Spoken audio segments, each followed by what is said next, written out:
Welcome, one and all. I'm Erin. I'm Tom. And this is Baby's First Watch List.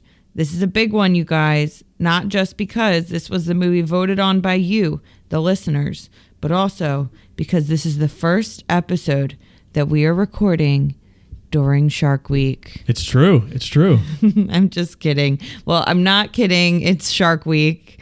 It is Shark Week. I don't watch Shark Week. Dwayne "The Rock" Johnson is apparently the master of ceremonies this year.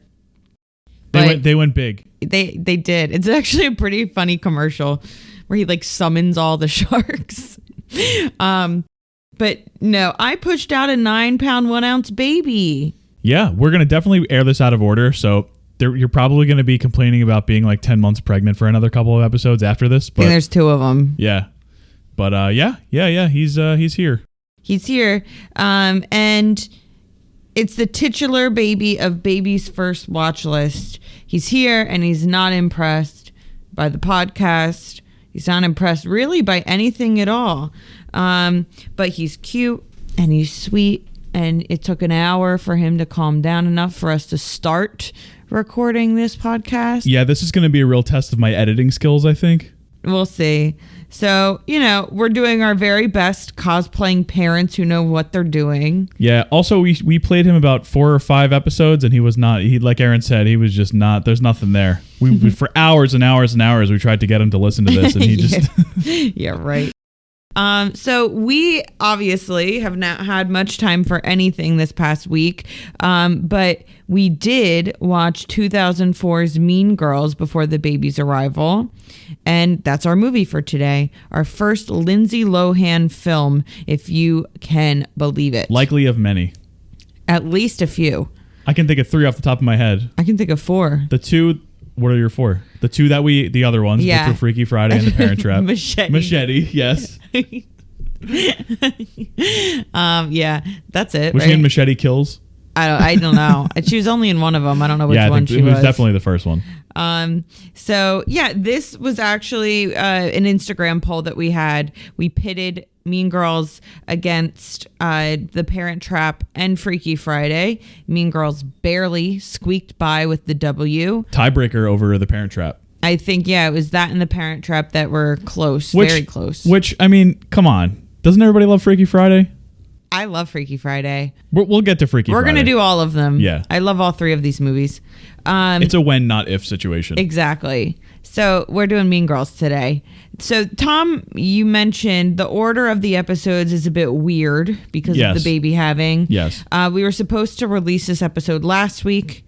Yep. We didn't do the episode. Instead, we did Gladiator. Which is a little bit, if you were expecting Mean Girls and got Gladiator, that might be a bit of either a disappointment or just a totally different mindset. But definitely go back and listen to that one because that was one of the funniest ones that we did, I think, so far. I don't even remember it. When I was going back and I was editing it, I was laughing like every 5 minutes. Good. As long as I'm laughing, that's all that matters. That's all that matters. If no listeners laughing, I don't care, but I found it really funny. So Gladiator was previously recorded probably like a month ago. And then it was around, so we're recording this one on July 25th. I think Gladiator was like the end of June, so it was about a month ago. We also have 2 other previously recorded episodes, which we'll put out over the next 2 weeks. Yep. But that's what you were referring to, where I was like still very pregnant during that time. Yeah, so last week we said that this episode was going to be My Big Fat Greek Wedding, but that's actually going to be next week. Which, that's a good one too. Yep, and again, that one was recorded, early July sometime. So, pre-baby. Yeah. Yes. And now after My Big Fat Greek Wedding, and then the other one that we did. Oh, yeah. Which we'll talk about next week. Everything else will be post-baby. And hopefully I'll be feeling more like an actual human being at that point. Yeah. But we'll see. Maybe I won't. Maybe I'll be a mutant forever. You'll have to give the whole story on the podcast one day. Of me giving birth? The trials and tribulations. 53 hours from induction to crowning. Yep. Post-crowning, I guess. Yeah. And 4 hours of pushing. Yep. And everything in between. And everything in between, which I don't remember, honestly. I feel like you remember better than I do. I remember most of it. It wasn't pretty. No, but it's done. Yeah. So that's good. So let's talk about Mean Girls, which actually, if you have seen the movie, you know one of the big quotes from it is "Don't have sex because then you'll get pregnant and die." Yeah. I felt pretty close to that at certain point. Yeah. Yeah. I was obviously an outsider, but I could definitely tell that you were knocking on somebody's door. So this movie, it is written by comedian queen Tina Fey. Hers is her first feature that she wrote. Oh, really? Yeah. Her best probably too. She did what? Baby Mama, Sisters, those movies. The ones that Did she have anything to do with any of like the Paul Feig movies? I don't think so. Okay. But I'm not sure. I also don't know. I think of her with the Amy Poehler collaborations. Yeah, for sure. And she's best known for, of course, SNL and then 30 Rock. And Unbreakable Kimmy Schmidt. She's got other stuff. But yeah, of course, 30 Rock and SNL. Those are the biggies. Yeah. And she's not in Unbreakable Kimmy Schmidt. Right. She is it. briefly. Oh, yeah. She's one of the lawyers in season 1. Yes. Is At she least. like the Marsha Clark of... Yeah, she might come back in later seasons, but that's the one time I remember her being in it. So she wrote it, and you can just tell it's not quite as irreverent as a 30 Rock as far as like popular culture goes. You could see like proto 30 Rock in here though, with a lot of the jokes. Yeah, it's less absurd, I would say, as crazy as that sounds. Yeah. But you can definitely tell her writing style, and I think that this honestly is her best work. I love this movie. Yeah. I think that the screenplay is its biggest strength. Yeah, it wouldn't be as special nowadays if the screenplay wasn't what the screenplay is. I mean, people love 30 Rock. I like 30 Rock. It's a little cold. It is. I like it too, but I find it cold. If you look at it from a comedy perspective, it's top notch. I just can't like rewatch it all the time. 1 million jokes a second. Yes. That. It's almost like it's like Arrested Development in that way. Yeah. Yeah, it really is.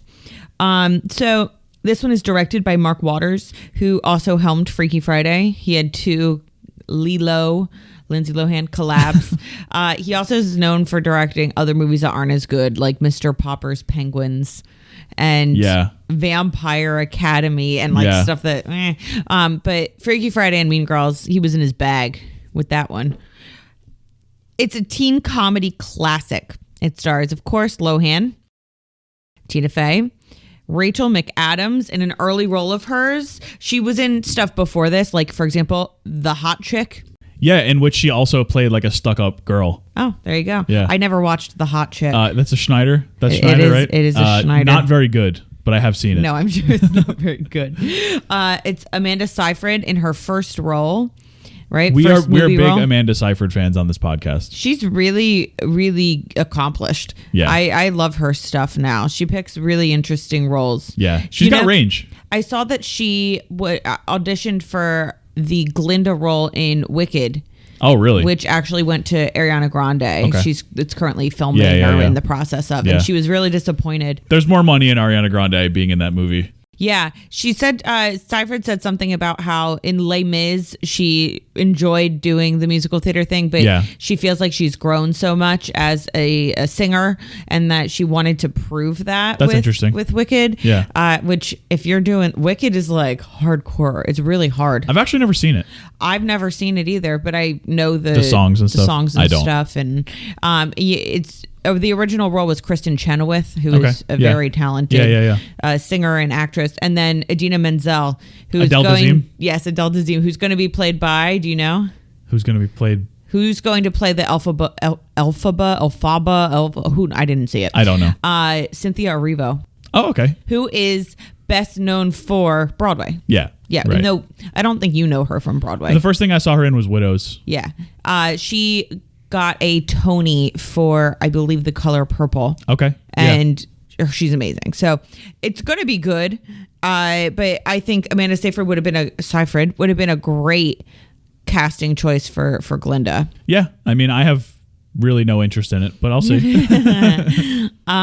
So it also stars Lacey Chabert, whose career has gone in a little bit of a different direction than McAdams and Seyfried and Lohan for that matter. Oh yeah, for sure. Lacey Chabert is known as the Queen of Hallmark. Yes. She's been in over 30 Hallmark movies. Yep. So your grandma and your mom and your weird aunt definitely know Lacey Chabert better than you do. For sure. At this point. Something I will get to later on in our like little trivia section.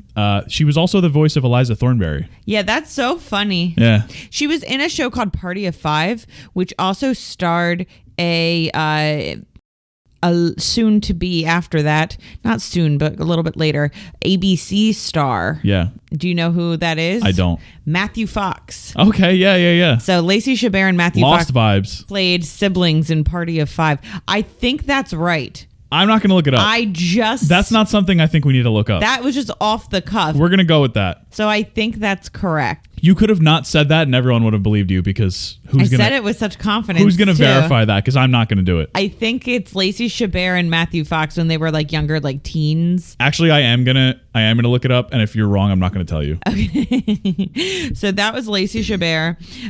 You've got Jonathan Bennett, who's actually done pretty well for himself. The only real kind of role that he's been in has been Aaron Samuels, but he was on Dancing with the Stars. He does some like Food Network hosting. He apparently made a Mean Girls themed cookbook. He's you gotta around. go back to the well. He's around, and so that's pretty cool. I think he was actually in the first LGBT Hallmark movie. I'm not positive about that either. I think I made that up, but that might be true. It might be. I don't know. You were right about Matthew Fox. That's good. And it was also Nev Campbell.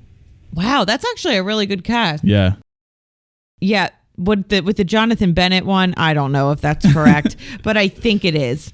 It also stars Lizzie Kaplan, who was in Masters of Sex a couple years later. She had a pretty starring role in that. Yeah. Amy Poehler has a great it's more than a cameo. She's recurring is not the right word, but it's a small part. Yeah. A very memorable role. Tina Fey too. Yep. And Tim Meadows, who we love. Yeah, Tim Meadows is he's an unsung Hollywood hero. He's in like all these like SNL adjacent movies. Like Pop Star. He's in one of our favorite movies, in case you don't know, is Pop Star Never Stop, Never Stopping. Yes. Starring Andy Samberg. And the rest of the Lonely Island, and Tim Meadows is a scene stealer in that movie. He's the best, and he's a scene stealer in this. He is. I feel like people don't think of him as like that much of a like comedy. I know he's a comedian. He's in the Goldbergs too. He does comedy. He pretty much exclusively does comedy. He's not the kind of Will Ferrell out there. No, but he's the straight man who like low key has like a bunch of jokes. Yeah, he's so funny. Yeah. And it has a whole bunch of other very funny people in it. Anna Gasteyer is in it. The janitor from Scrubs, yes. who is the dad in the middle. Dad, yeah. He's in it. That's her parents, Anna Gasteyer and that guy. Yes. Anna Gasteyer, I always got confused with. Do you know? Rachel Dratch. I don't know. I have no clue. Catherine Hahn. Oh, really? That's changed over the past few years because Catherine Hahn's really exploded. It's like a mega star now. In personality, in popularity. But are you talking back in like Step Brothers days? Yes. Yeah. I always got them confused. They have a very similar face, like very similar nose, I think. Yeah. And I always would get them mixed up. Not so much anymore. Because you've got once Catherine Hahn got that WandaVision going, I think she was in the movie Bad Moms too. Yeah, she's been like everywhere for the last like year. And they just announced her own show on Disney Marvel, Plus. yeah. Her which good for her. Agatha show. I won't be watching. I don't watch any of them, but hey, you watched WandaVision? Yeah. I'll probably watch hers. I'm picking and choosing with Marvel now. I'm not really following along, but like it's too much. Yeah. I mean, I didn't watch Miss Marvel, which I heard was great, but I hear everything's great, and then I watch it, and it's like, okay, that was either great or that was like, Yeah. You know? Yeah. You kind of like Moon Knight. That was actually the one that sort of turned you off from it. Poor Oscar Isaac. I love Oscar Isaac, and I love Ethan Hawke. They're two of my favorite actors in the world. Best.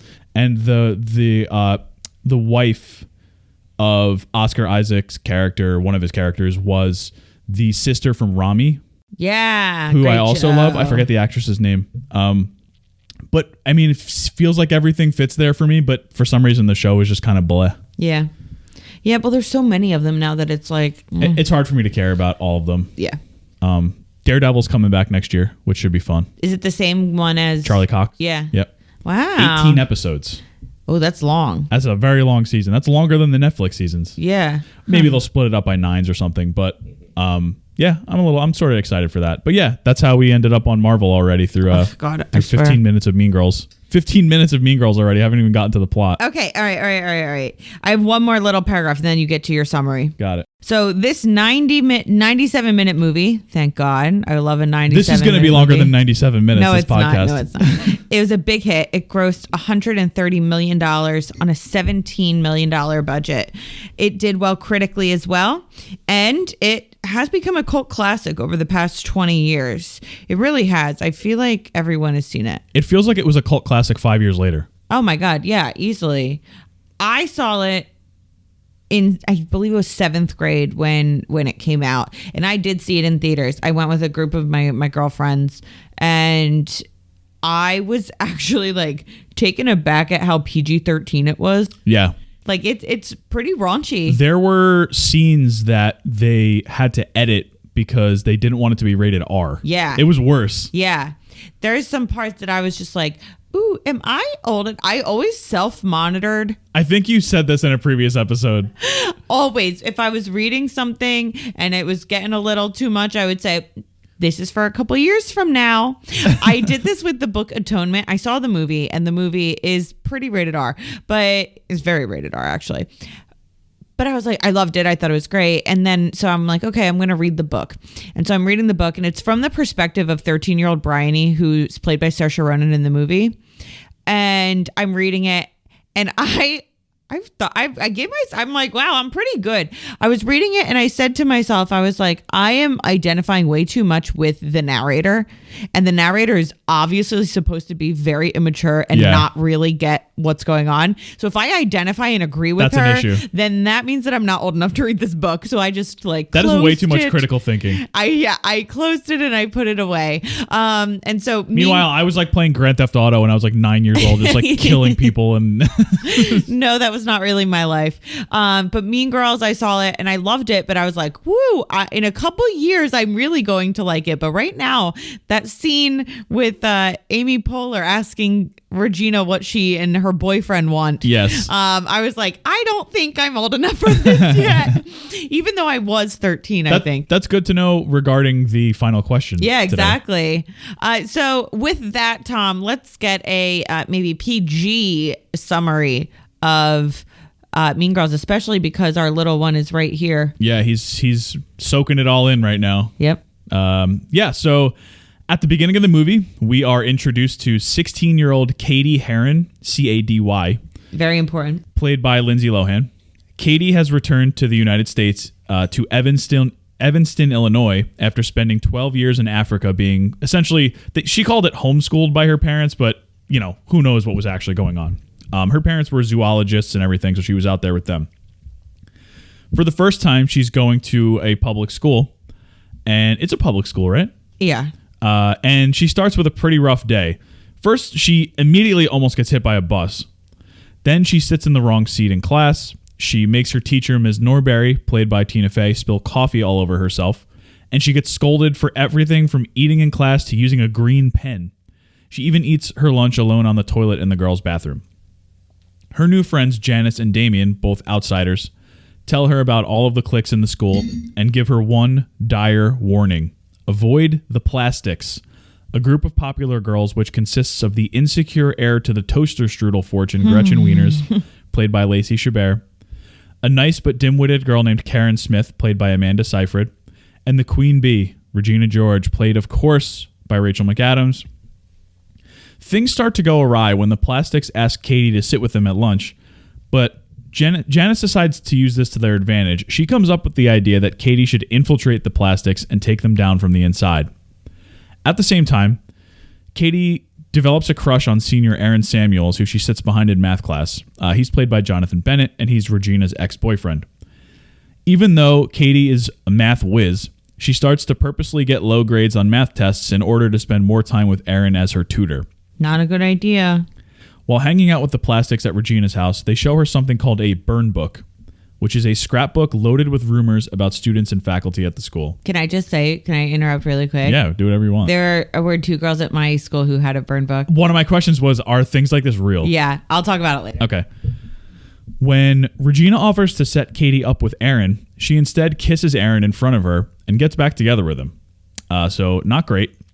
Regina also reveals that she and Janice were best friends back in middle school until she said Janice was a lesbian, and then that sort of broke everything off. Shortly thereafter, Katie, Janice, and Damien set more of their plan in motion by trying to turn Gretchen against Regina. They set up candygrams to be sent to Katie and Karen from Regina, but not to Gretchen. And all of this blows up at the Winter Talent Show, where Regina embarrasses Gretchen, and Gretchen, in turn, tells Katie all of Regina's secrets. Katie goes to Aaron and tells him that Regina is cheating on him, and Katie tricks Regina into eating Caltine bars that cause her to gain weight instead of losing weight like she wanted to. She wanted to lose 3 pounds. Yes. As a result of all of these tactics, just by nature of the beast, Katie replaces Regina at the school as the queen bee. Katie ditches her parents' plans to head out of town and tells Janice she can't go to her art show just so she can throw a house party trying to hang out with Aaron again. At the party, she drunkenly admits to Aaron that she was doing worse in math class just so that he could be her tutor, and he says, hey, that's a real Regina George move, and he's not really into that. Janice and Damien show up outside the house, and they're mad at Katie for lying to them, and when Katie says that Janice is in love with her, Janice makes the official call that Katie is a mean girl and says that she does not want to be friends anymore. Just a similar cycle toward her friendship with Regina. So throughout all of this, don't count Regina out. She was plotting her revenge. She puts the contents of the burn book all around school after putting in insults about herself in order to absolve herself of blame. So smart. And she blames Katie, Gretchen, and Karen for the book. Spreading the book throughout the school leads to a complete melee in the hallways among the junior girls, with everyone fighting each other and pulling hair, and Principal Duval, played by Tim Meadows, remarking that he didn't leave the south side of Chicago for this. Holding a baseball bat in the hallway, he pulls the sprinklers and drenches everyone, effectively ending the riot. So when Ms. Norbury and Principal Duval gather all the junior girls in the gym to talk things out, Regina again says in front of everyone that Janice is a lesbian. In response, Janice reveals her entire plan involving Katie to destroy Regina's reputation, and everyone's down for it. Everyone cheers. They're like, this is cool, whatever. So as Katie follows Regina outside to apologize, a school bus slams into Regina and breaks her spine. Feeling guilty, Katie takes the blame for the burn book and is isolated by her fellow students, but she eventually finds her groove. She joins the mathletes at the state finals, capitalizing on her math skills, and she helps them win the championship by winning the tiebreaker question because, that's just the type of movie this is. It's perfect. Later that night, still wearing her mathlete outfit, she's elected queen at the Spring Fling dance over Gretchen, Janice, and Regina. But in her speech, Katie speaks positively about all of her classmates, and instead of taking the tiara for herself, she breaks it into pieces, handing it out to her fellow finalists as well as other girls in the crowd. She makes up with Janice, Damien, and Aaron and reaches a truce with the plastics. So we have a little epilogue where by the time the next school year has begun, Regina has joined the lacrosse team in order to get out her anger, just being very, very aggressive on the lacrosse field. Karen is the school weather reporter, which is the culmination of a joke throughout the movie. And Gretchen is part of a new clique, the Cool Asians. Mm-hmm. Aaron has graduated. He goes to Northwestern University, which is actually where Katie's mom had received tenure earlier in the movie, which is why they're in Evanston. And Aaron and Katie begin to date. Katie notices a set of new junior plastics, imagines them being hit by a bus, and the movie ends. Very good, Tom. That's pretty much it. You don't really talk about... I always find something you didn't talk about. Well, there's so many characters in this movie that just aren't relevant to the plot. What about Damien? But are very funny. What about Kevin G? Kevin G is amazing.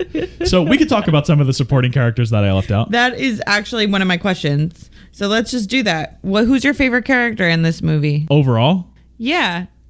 It's Karen, honestly. But so Amanda Seyfried is a lot. We've talked about her already. We talked about her character. She's all in the plot summary. So outside of the people that I talked a lot about in the plot summary and Tim Meadows, it's got to be Kevin G. Kevin G is so funny.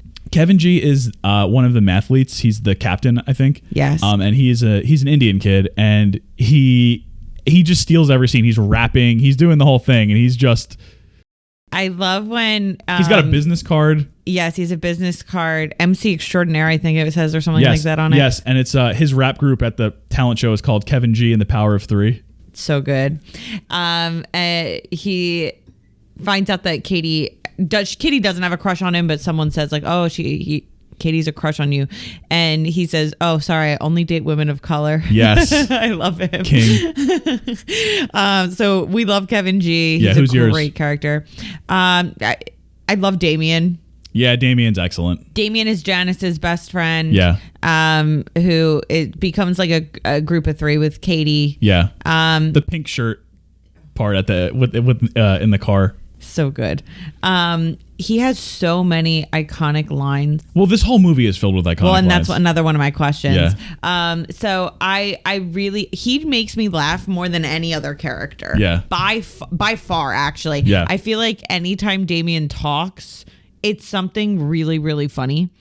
And it's something that is just an offhand joke. Like it's never anything that's consequential to the plot. No, of course. Well, again, that's why he didn't really make the cut in the plot summary. Right.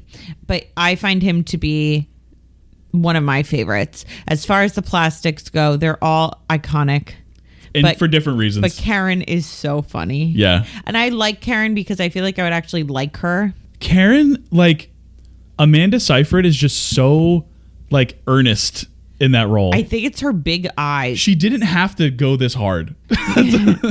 Yeah. And then if I'm going with other characters too, Amy Poehler's is so funny as Regina's mom. See, she didn't hit with me as much. She's too over the top for me. The part where she's acting out in the aisles, the Jingle Bell Rock. Yeah. When the three plastics and Katie are dancing and she's like mimicking that dance. Yeah. You can't beat it. I love Amy Poehler. I love Parks and Rec. I like her in other things. She's great on SNL. This is just a little bit too much for me. Oh no, I love it. With her juicy couture sweatsuit.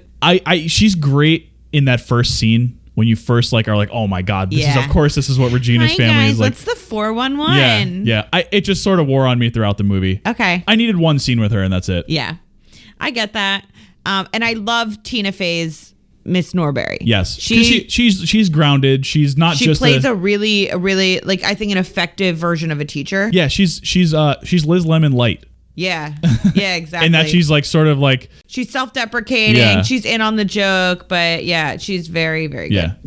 And of course Tim Meadows. Yeah, I mean, love Tim Meadows. Yeah, we already went all through Tim Meadows, so we'll spare you, but we could do this all day. How about most iconic line? I have some options for you. Most iconic or best? We could go with both. Like you can do either one because my favorite is not a traditionally well-known one. Is your favorite a Damien quote? It is. I think I know which one it is. I do. So here are some of the iconic lines. I looked at a couple lists. You've got, that's so fetch. Stop trying to make fetch happen. It's not going to happen. Yep. You have you go Glen Coco, right? For Glen Coco, you go Glen Coco. Yes. I love that one. Not what I was talking about. Which leads into and none for Gretchen Wiener's bye. Yes. So good. Another Damien quote. You have on Wednesdays we wear pink. Yep. Very, very popular one. You have you can't sit with us. Yep. That's why her hair is so big. It's full of secrets. Yes. It's a good one. You have, I'm not like a regular mom. I'm a cool mom. Yep. And a great Karen quote when she says that her boobs can tell if it's raining. Yeah. It's like I have ESPN. Or something. And then another Damien one from the end. She doesn't even go here. Yeah. So those are the ones that I picked out as the most kind of iconic. Definitely. That if someone says and it. And October 3rd. Oh, yeah. Did I write that down? I didn't even write that down. Yeah. On October 3rd, he asked what day it was. It's October 3rd. Yeah. And that's known as Mean Girls Day. Yeah. And a lot of times people will wear pink on October 3rd. Even if it's not a Wednesday? Especially if it's a Wednesday, but even if it's not a Wednesday. Yeah. Do any of those, were any of those stuck in your head, or is there a different one that you like even more? See, I didn't watch this movie when it first came out. I watched it like end of high school, early college. Yeah. So all of this stuff was already ingrained in my memory before I even watched the movie. But of those, in the context of the movie, I think the funniest one of those is "You Go, Glen Coco," because it's the delivery of the line. He's dressed as Santa. Yes, and it's just like right in front of Gretchen. Like the whole thing is, like and like good. I love little parts like that, and like she doesn't even go here because those characters aren't in the rest of the movie. No. Like they're not, like Glen Coco's not a character. Glen in this movie. Coco must be really popular to get 4 candy brams. Yes. And it's like there's this whole, like, we don't know anything else about him, but we know Glen Coco. Yeah. Tina Fey apparently named him after somebody that she knows in real life named Glen Coco. Oh, perfect. There's a lot of characters like that. Yeah. Where they even get like names, like Tran Pack. Yes. And like, all the people in the Burn Book. Yep. And it's just funny that like, that's something I really like about this movie is that you feel like you're actually at a high school and that these people have backstories that you just don't know. Yeah. But you get little peeks into different lives. And I love that about this movie. And I think it's something that is a really great world building technique. I also read that Tina Fey came up with backstories for every single character so that if a actor had a question about what this character was doing or how they should be acting, she had a whole like story in her head about every single character so she could tell the actor to be like, hey, Damien would be like this and, Kevin would be like this. And I think that that's what makes it a super strong adaptation too, is that it's based on a self-help book. Yeah. It's not based on a novel where like you kind of have to go along with, if you're doing a faithful adaptation, along with what the author is of the original material is trying to get across. Tina Fey could make up these backstories because it's just based on, I think it's like Queen Bees and Wannabes or something like that. Teen Queens and Wannabes. It's a self-help book by like a middle school. I think it's called Queen Bee is the main title. Okay. And then the subtitle is something like what you said. Yeah. But Queen Bee, that's what they call Regina George. And so she also go ahead. No, you go. Well, I was just going to say that I also read that when she agreed to write this movie, she didn't know that it wasn't a novel. And so she sort of freaked out at first and was like, I don't know how I'm going to write this movie. Because it's just like, it's nonfiction. It's just like a self-help book. So shout out adaptation. Yeah, honestly. So she didn't know what she was going to do, but she ended up, making it narrative and all that. So, yeah. And I think that's awesome. So that's so cool that she did backstories. Yeah. I mean, I'm sure that's not uncommon in the world of writing, but it's cool that that's definitely above and beyond. Yeah. Definitely. Any other quotes I don't think the Russo brothers did that with The Gray Man. No, probably not. My guess is not. I will not be watching that. So besides those iconic ones, are there any other lines that stick out to you as being particularly funny or that you just like really liked? I have a couple. There were a couple that caught me off guard. Like right before Karen says the ESPN thing, they're just talking and they're sitting at the lunch table and Katie's like, "You're not stupid, Karen." And Karen just immediately goes, "No, I am actually. I'm failing almost everything." Yeah, that's really funny. That is true. And then she was like, "Are you good at anything?" And Karen's like, "I can fit my whole fist in my mouth." Yeah, she's so cute. Another quote was when when the plastics are in the principal's office and they're talking about the burn book and the principal's like, you guys are the only ones that aren't in here. Like, is that a coincidence? And Gretchen's like, "Are you accusing me? My father, the inventor of the toaster strudel, will not be happy to hear about this." Yes, I love that. That's awesome. Anything else? Karen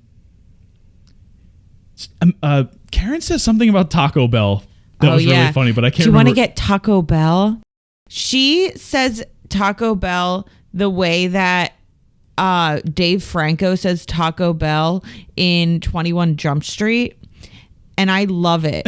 They don't say Taco Bell. Yeah, it's Taco Taco Bell. Taco Bell. Yeah. And I don't know why. Saying it that way takes so much more effort. I don't know if it's maybe they're both from California. It's a California pronunciation. Maybe it is. That stuck out to me in both of those movies. That's my favorite quote from 21 Jump Street, where he's like, I got you or you got me Taco Bell. Like, I love it. And Karen says it like the same way. You want to get Taco Bell? Yeah. And yeah, that's good. Yeah. I think I know what your favorite quote is. I'm not going to spoil it. You can say it.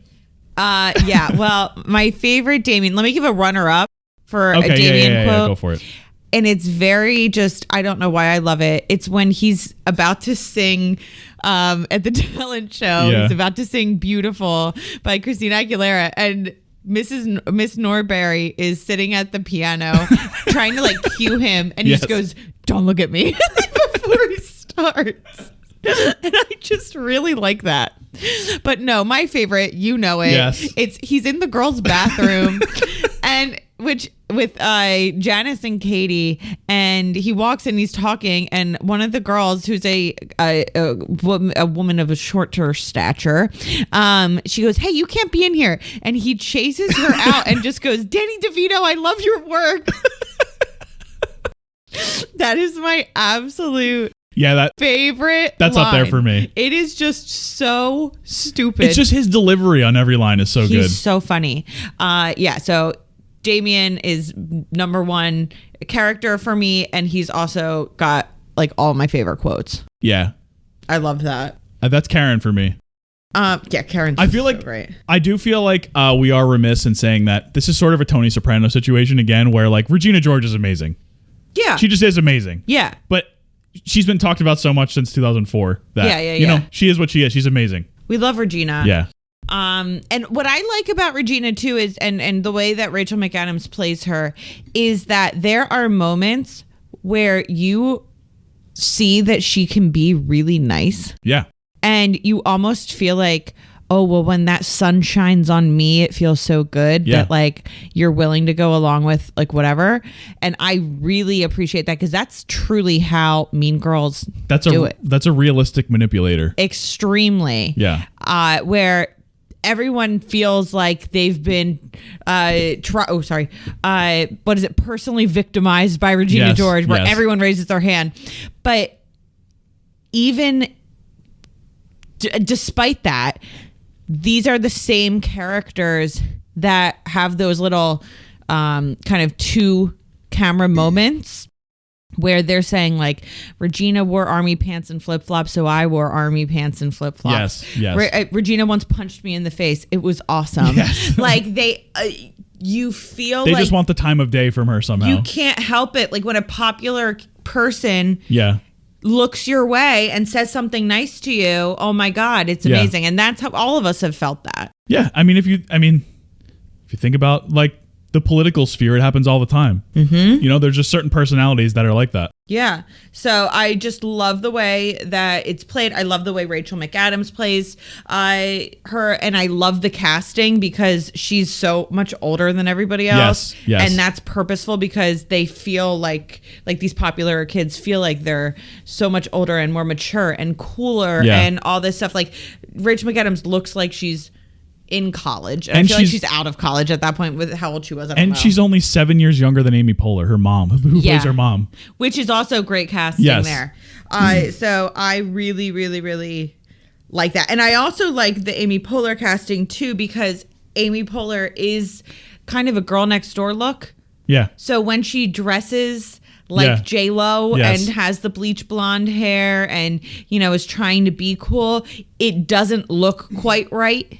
Yeah, no, not at all. And I think that that's so smart because it's very clear that like, oh, when her daughter was the popular kid, Mrs. George had to adapt. Yeah. And she become the cool mom. She wanted to become the cool mom. Yeah. Probably because she was never cool in school when she was younger, and now she has a kid who's cool. She can live vicariously through that. Yeah. Oh, and how about Regina making her parents switch bedrooms? I was going to bring that up too. That's amazing. She just has the master bedroom. Yeah. It's so good. Primary bedroom. Right. That's what we call it now if you watch HGTV. I don't. So I'm behind on the times. There but it also has an Avril Lavigne poster, so I wanted to say that. It does, yes. There's one thing I don't like about this movie. There's some language in it that's not good. Oh, well, no, of course. There's all. It's a 2000s comedy. A 2000s comedy. Yeah. It is what it is. No. It's that the part where they put on the cool tunes and they put on a song and they're like nodding their heads and like yeah, I like this song. And then they say to Katie, do you even know who sings this? And Katie says, the Spice Girls. I don't even know what song it is. It's not like it's like they should have picked a popular song. Yeah. And it's not like they couldn't get the rights to song. Like it's a big movie. Right. I wish that they would have picked an Avril Lavigne song. Yeah. Like Complicated or Skater Boy or something. Yeah. So that it's actually a song that people know. Yeah. Instead of a song that when Katie doesn't know, haha, it's funny because it's obviously not the Spice Girls, but the general population doesn't know what that song is. Is that the point of that scene, or is the point of that scene to be like the Plastics are just making stuff up to, you know what I mean? Like the Plastics are the only people who know this song, and they're talking about it as if everybody should know it because they're trying to be cool and they're trying to. Maybe. I think it's sort of a double edge there. It's possible, but later on in the movie, they have another song that plays like at the dance, and it's another song that is not a popular song. And then someone says something about it, and then Katie goes, I actually know this song. So it's like, once again, there's a song that it's like, no, that's not a popular song. I was going to try to say maybe they were just trying to make fetch happen. Maybe. And that's also possible. But still, if you've got Khalees's milkshake in the movie, you can put, which is an all-time classic. You could put Skater Boy in it. One thing I wanted to talk about was the fact that this was made into a musical. Yeah. A Broadway musical, actually. Just like School of Rock, which we talked about. This one is written by Tina Fey. She actually adapted it. Oh, she did the book too? She wrote the book. That's cool. And it actually had music done by her husband. Huh. So she wrote the book. Her husband did the music and somebody else did the lyric. And it was actually nominated for 12 Tonys the year that it was on Broadway. Or started on Broadway. It won 0, but it was. I was going to say, is that a lot of? I mean, of course, it's a lot of Tonys. But I feel like whenever there's like one big musical, it gets like 55 nominations. It's like the Emmys. I mean, there's not that many. How Succession got like 24 which it deserves every single one, but it got like 24 nominations. It's kind of like, I feel like the Tonys, and I don't know this. I don't either. I know nothing about the Tonys. I feel like with the Tonys, I wouldn't say it's like easier to get a nomination, but you have less competition. Yeah. So, and it also is split into revivals. Yeah, exactly. Yeah. Original and a revival. So like the first go and then anything else.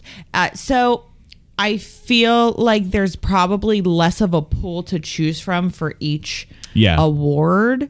So there's a better chance that if you're nominated for stuff, you're nominated for a lot of stuff. Yeah. That's why it was like a big deal when Funny Girl only got 1 nomination. Right. It was, it's one of those things. The Beanie Feldstein saga. Oh my gosh, following it every day. So so it was nominated for 12 Tonys. It won 0. But Tina Fey's book did win, I think, the Drama Desk Award and a couple of other ones. I think it sounds really fun. It apparently is in a similar vein to Legally Blonde, the musical, which I loved. That I saw. So I am apparently really big growing up on. Apparently, this was a big thing.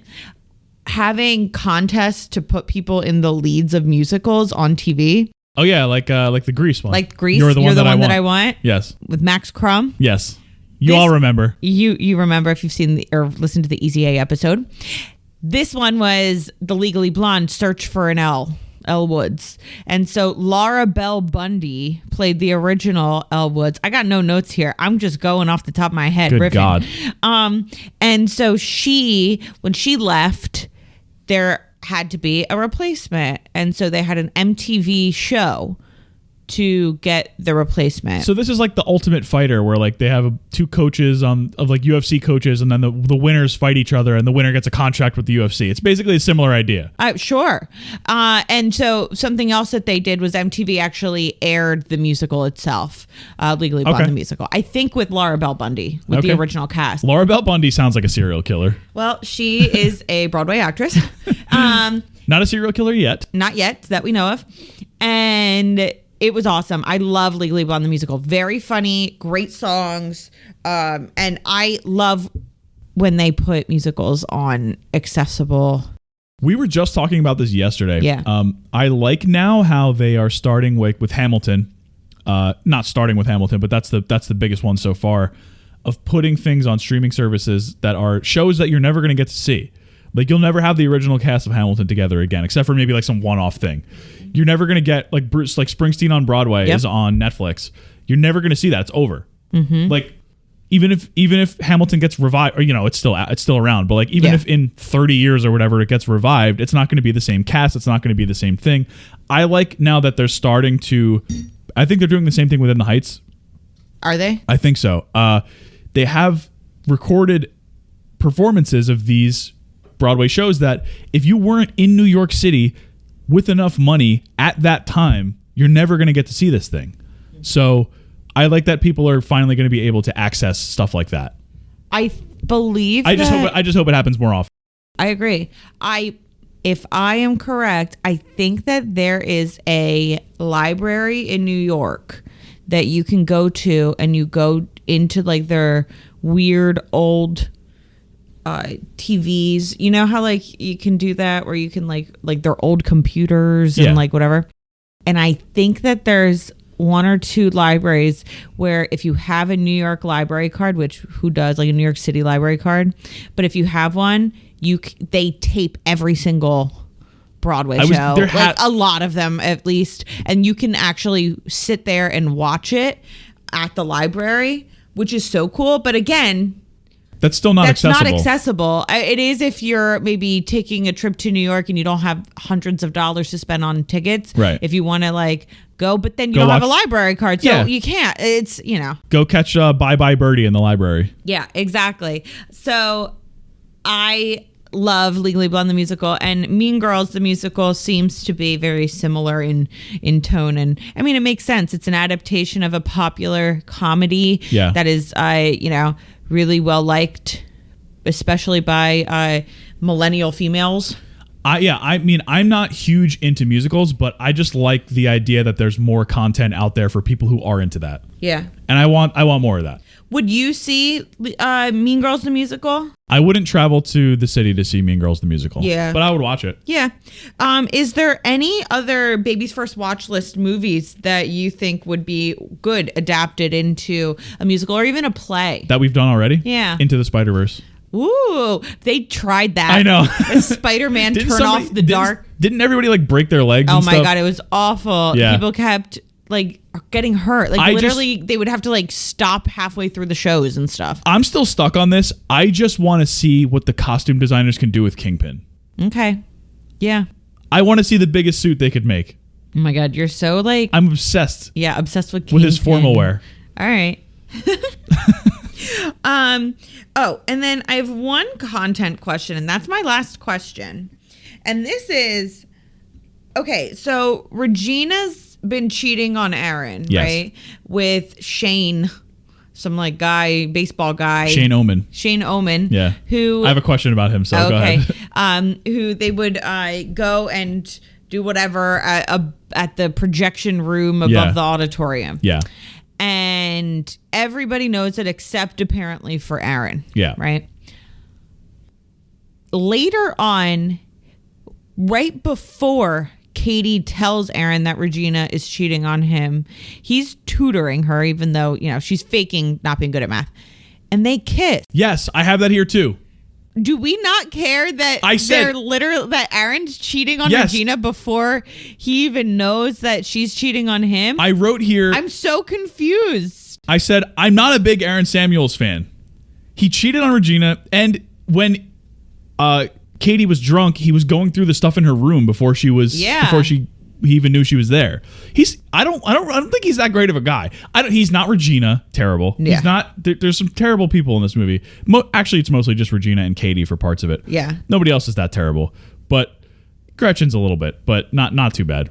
But he's not that good of a guy. No, I do. He's not a prize. Let's put it that way. I do love the characterization that's there, that he kind of is he maybe has potential to be a really good guy, when Regina is trying to convince Katie not to go for Aaron, where the first thing she says about him is he like cares about his mom. All he cares about is his mom and school and baseball. And I think that that's a great little tidbit to show that, okay, he's probably a nice guy. Yeah. But he doesn't really show it. And You don't see it in the actions. I'm so confused on how there's never been any kind of discourse on how Aaron kind of sucks. Yeah. He's just there to be that, like, with that stupid friggin' Zac Efron mid-2000s haircut. He's okay, but he's a good-looking guy. That's he's it. like the kind of guy that they would go for. Yeah. And I guess that probably is good writing, where it's like he's fine. Yeah, but he's not presented as a guy that's like, he's kind of. Yeah. The one thing that is kind of sad to me rewatching a lot of these movies from high school and middle school that I liked is I am way less impressed with the men, with the love interests. There have been so many movies where I thought that these guys were so cute and so nice and so great and blah, blah, blah. And oh my God, I hope they get together. And now rewatching them, I don't like them. Yeah. Spoiler alert. Not that I didn't like him, but I have a similar opinion about the character in My Big Fat Greek Wedding. Yeah, he's okay. He's just bleh. Yeah.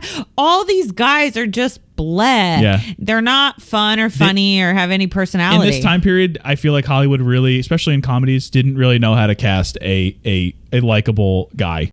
I think that we watched Bring It On a couple months ago. Yeah. That guy's okay. Yeah. Save the Last Dance. Yeah. He's okay. What's that guy's name? Sean Anthony Thomas or something like that. Yeah. But I don't know.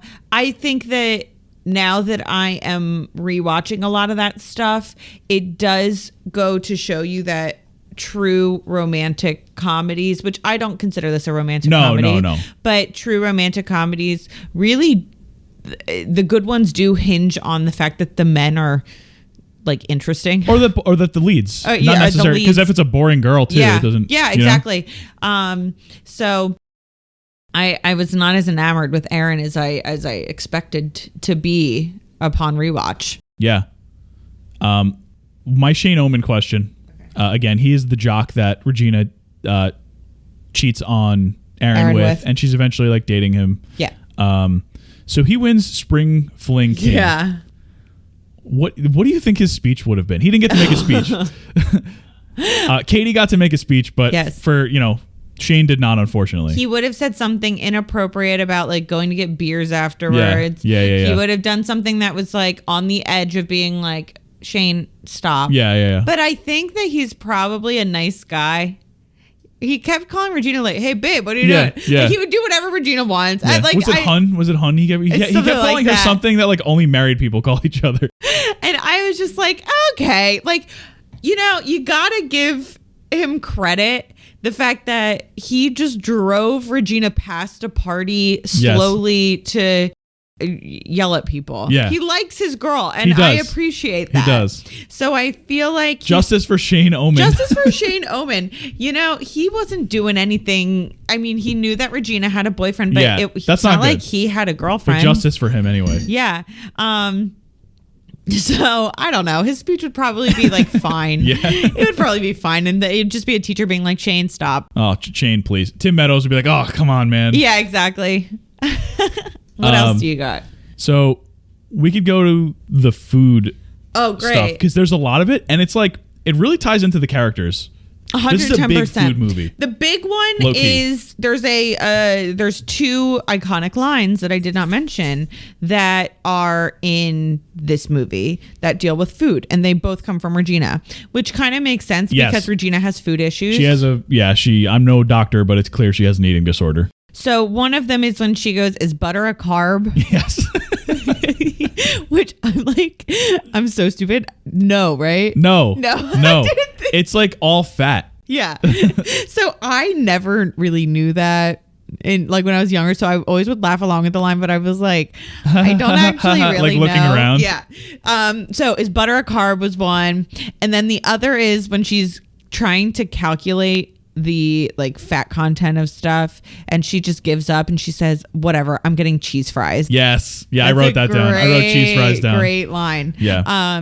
So those are the two that really stick out to me. Well, the Caltine bars and are of course the Caltine bars, a major part of the plot. Which Regina eats that Katie's mom in Africa used to give kids to help who them, were like malnourished. Who are malnourished to help them gain weight. Yes. And Katie tells Regina there's Swedish bars that help you lose weight like crazy and have an ingredient that isn't legal in the U.S. Yes. yet. So and she can't read it because it's not in English. A different language, which Katie says is in Swedish, but who knows? Yeah.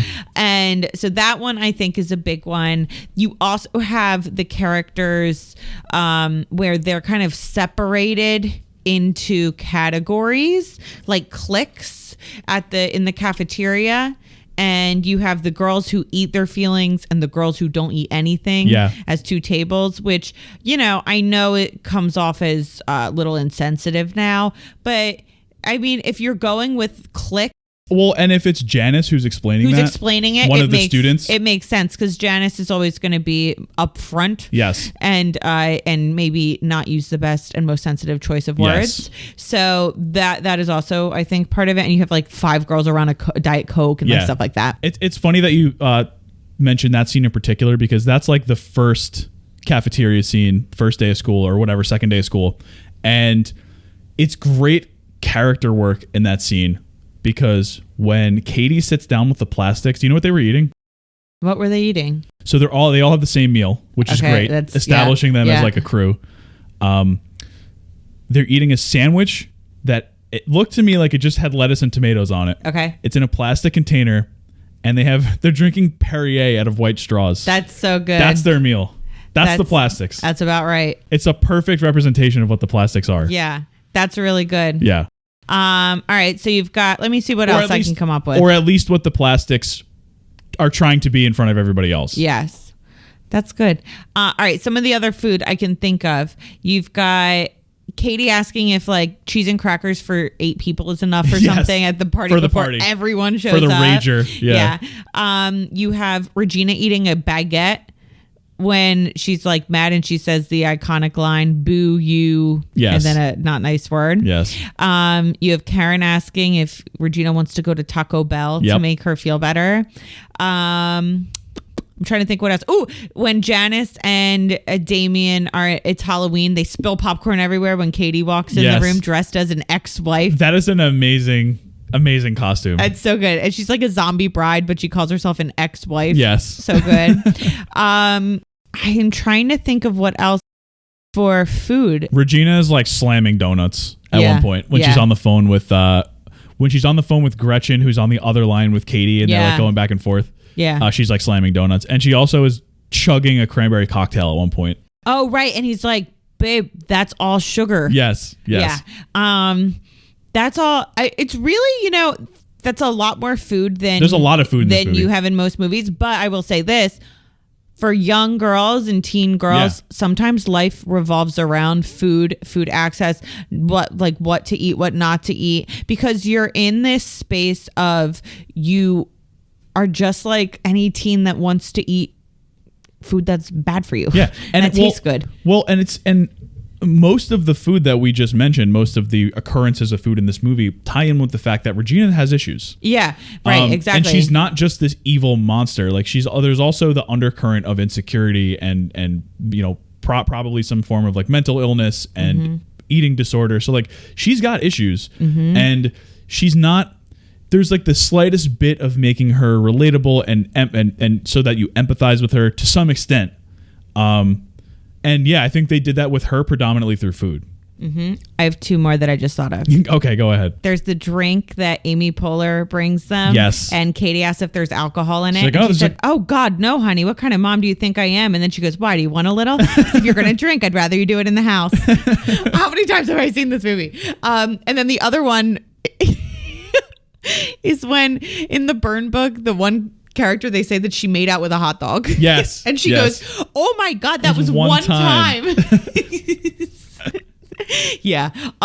So a lot of food. Also, I feel like Miss Norbury works. I know she works like at a bar. It's got to be the same bar based on that outfit with the flare that Jennifer Aniston works in Office Space. Oh my God. Right?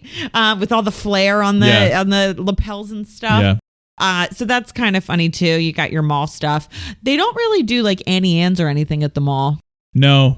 Maybe they cheaped out on that. Yeah, no orange. What is it? Orange Julius Yeah. or whatever. Yeah, orange Julius. Jamba Juice. No Jamba Juice. Yeah. Yeah.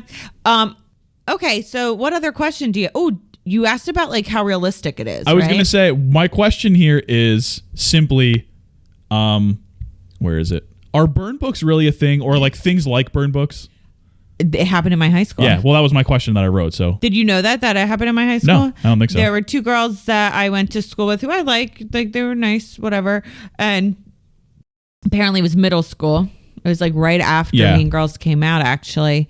And they were found to have written a burn book where they were saying mean things about people. And this was after this movie came out? Yeah. Yeah. So very clearly inspired by it. Yeah. Which, did you not get the point of the movie? Yeah. But no. It clearly not. No. So I don't know anything that was in it. I don't know anything like that. But yeah, there was one, unfortunately, in my middle school. I have another question. So you wrote a blog post a while back about 2000s fashion in movies. I did. And I don't remember the outfit that you used for this movie. Uh-huh. But I remember. Can you tell me your favorite fashion from this movie? Sure. Mine is, it's one that I wanted to emulate in late middle school, early high school. And it's when Katie is kind of one of the plastics almost for the first time, but not really. And they're walking down the hallway in slow motion and she falls into the trash can. Yes. So it's a cami and it's all pastel colors. It's a cami with a zip up juicy sweatshirt. And it's this cute little flouncy mini skirt that has, it's almost like pastel plaid on the top. And I believe that there's some weird, like almost like crinoline lace, to kind of make it flounce out with little polka dots on it, I think. And it's such a cute little mid 2000s outfit. Yeah. But the fashion is truly horrendous. No, it's so mid 2000s. I love it. It's coming back. I think I was right. I think my word choice was right. Horrendous. Come on, when Regina wears the a little bit dramatic shirt. Yes. Graphic tee. Yes. It's so good. It's iconic, but it's horrendous. Oh my God, the black and pink mini tube dress that Katie wears when she's trying to be all cute and stuff. Oh God, that's rough fashion. It's not good. Not ideal, I would say. No, but they all look so cute. They look like the mid 2000s. They look like when I was 12 years old. Yeah. Except, Rachel McAdams is like 25. Of course. But I like it, and I love mid 2000s fashion. I think it's such a time capsule. I think that with a lot of different time periods, I don't think it's necessarily a negative when something is considered dated when it comes to something like fashion. Why can't we have something that is very reminiscent of a specific time period? Even recent history, like it's fun because like you said this when we watched Uncut Gems, which takes place, it came out in 2019. It takes place in like 2011, I believe. And the whole movie feels like it's 2011, 2012. And you don't realize how, because it's so close, it's only 10 years ago, you don't realize how much things have changed since then until you see something from that time period and you're like, wow, things have changed a lot in the last That's part of the genius of Uncut Gems, which will be an episode for sure. I know people, and we'll talk about this more. Yeah. I know people are so hot and cold on it. We love.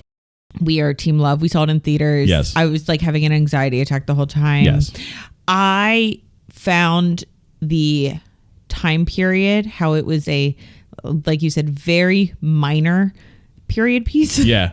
to be the most fascinating thing. I truly loved it. And I love that depending on your experience coming into the movie, you have a different perspective on it, because they mention real basketball games that you may or may not actually know the ending to. Any Sixers or Celtics fan, I think it was Celtics Sixers at the end, the final game, would know how that game ended already. But it doesn't matter. Right. I love that. I think it's so interesting when you have something that happened so recently in the past that you try to pick up on things as you're watching, which apparently a lot of people didn't do, because I feel like if people went into it looking at that a little more, there'd be a more appreciation, even if they didn't like the movie itself. Yeah. They would really think that it's cool the way that the Safdie brothers were able to make it. Yeah. You know, when you've got the phones that were the flip phones as opposed to, and that has a featured little scene in it too. Those big chains that he was selling were like the Furby chain. Yeah. Just everything that was so 2011. It's just so genius. And so Mean Girls, I think, really does a great job capturing 2003, 2004 in a way that when I watched it, I thought those girls looked so cool. Yeah. It's not a period piece like Uncut Gems per se to say we're filming this as if this takes place 10 years ago. But the way the snapshot of 2004 is right there in Mean Girls. Yeah, it's great. I love that. All right, what else you got? The Mrs. Nesbitt Award. It could go to anybody. I think it's Regina for me. Really? Yeah. It's really Regina. But that's interesting. Regina and Katie, I think, are the obvious choices. I mean, Katie, I think, is the big one. I think it's Regina. Why? Because Regina is the one that gets challenged. Like, Katie is, like we say in a lot of these episodes, Katie is sort of finding herself. Yeah. Katie's growing into herself. She's figuring out who she is. Regina thought she knew who she was. Regina was like, you know, she was the queen bee. And then all of a sudden, Katie comes around. All this stuff starts happening. Then she's out. But then by the end, she sort of realizes, like, hey, I kind of don't need that. Like, I think that's interesting. She settles into herself. But like for that, the entirety of the runtime of this movie, Regina is the one that is reacting and is defensive and is lashing out and things like that. I find when we're talking identity crisis, I think it's Regina more than it is Katie. I'm willing to accept that. Katie's like right behind, I would say, but yeah. The reason why I would say Katie is because I feel like Regina knows what she wants, and I feel like Katie didn't. And so for Katie, it's like she likes Janice and she likes Damien and she likes hanging out with them, but she knows that that's not cool. So it's like, oh, should I hang out with these plastics? And then when she does it almost like as a fun thing first to do it, but then she kind of likes them. And then it's like, well, do I want to be like this? And do I want to be like that? And then you got the mathletes coming in and she's really smart, but she then acts not smart. And I think that it's super relatable to teens that are trying to find themselves, and it's truly an identity crisis, Miss Nesbitt, because she's dressed up differently than she actually feels. Yes. Yeah, exactly. So I think that it's, even if she doesn't win the award, we need to put out an appreciation for the character. Yeah. In a way that an identity crisis does certainly happen. Well, I think a counterpoint to that in favor of Regina is that her whole eating thing is an identity crisis. Sure. The whole thing is that she has a picture in her mind of what she thinks people want to see, and she's trying to get to that by any means necessary when all she really wants to do is eat donuts and cheese fries, and that's cool too. Yeah. You know? Okay, also they have the store 135 where everything is in a size 1, 3, or 5. Yeah. I don't in the back of my brain there was a store at the mall called 579 that did the same thing. That sounds right. I remember that. But of course in Mean Girls, you know, the script, you have to go to the extreme, right? So dropping it down to 135 is very smart. But I think that right? Does that sound familiar to you? A store that was called 579? 100%. How messed up is that? Yeah. I wouldn't fit in that store anymore. Oh my God. So sad. So I've got a little bit of trivia. Yeah. I'm going to maybe test out, see if people like the trivia sections. I think I like trivia. So I like trivia. I used to go to IMDb all the time after I watched a movie. So this is all from IMDb. I'm not making any of this up. I'm not, I didn't do any independent research. But I tried to pick some of the cool things about it. One of them was what I had already talked about, which was that Katie spent most of her life in Africa with her zoologist parents like Eliza Thornberry, and that Lacey Chabert, who played Gretchen Wieners, was the main character who voiced Eliza. In that show. I know that it's a fun little fact. I don't think it was done perfectly. No, I don't think there's any connection there. It's just a fun little thing. That is.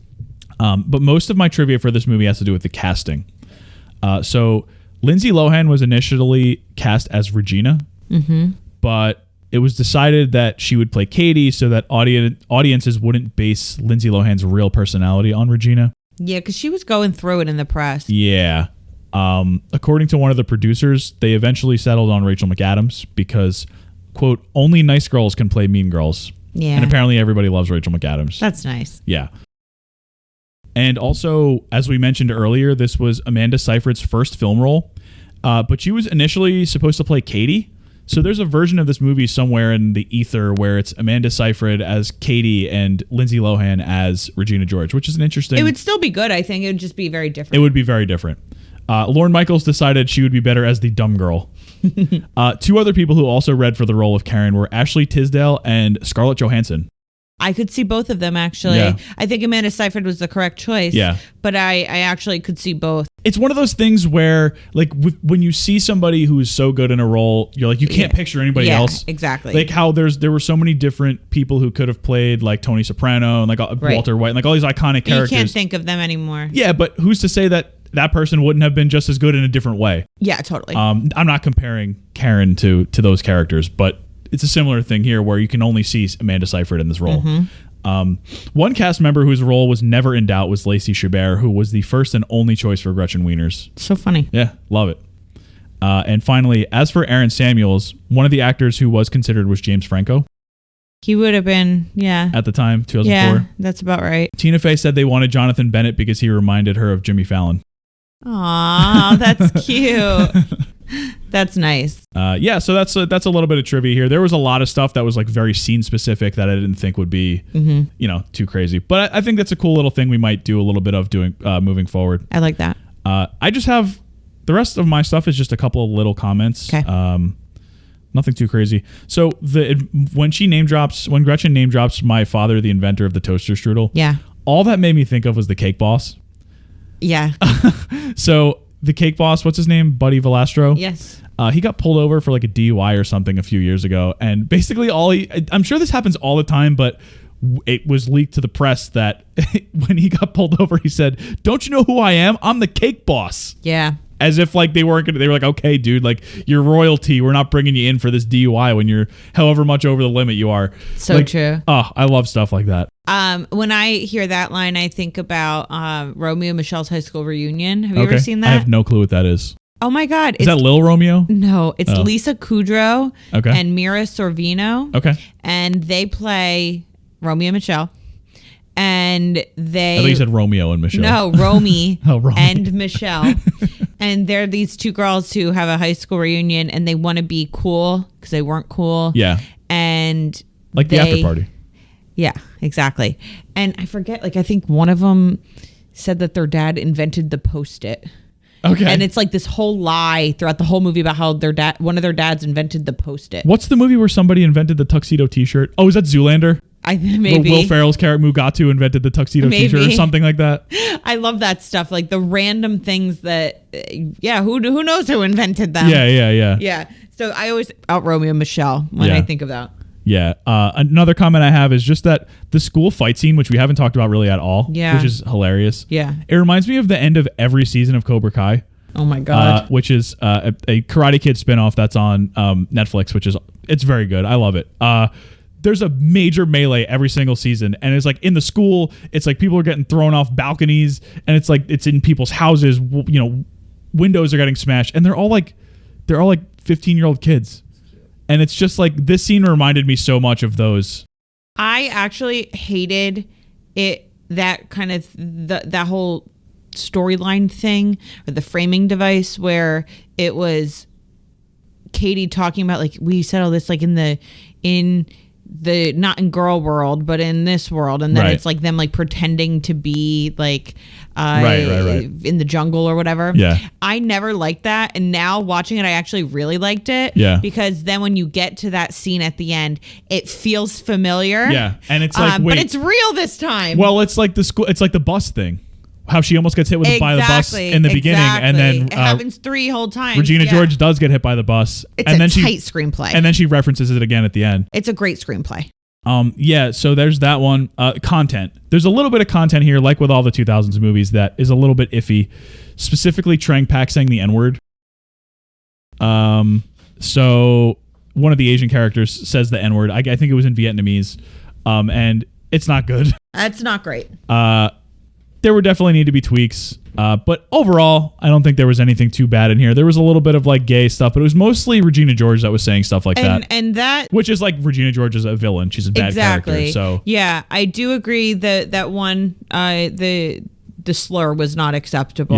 Yeah. But besides that, the other stuff is, you're right, a little bit off color, but a lot of times the characters are the type of character that who would say that. The R word said a lot. It's not, but it's not said by the hero. Right.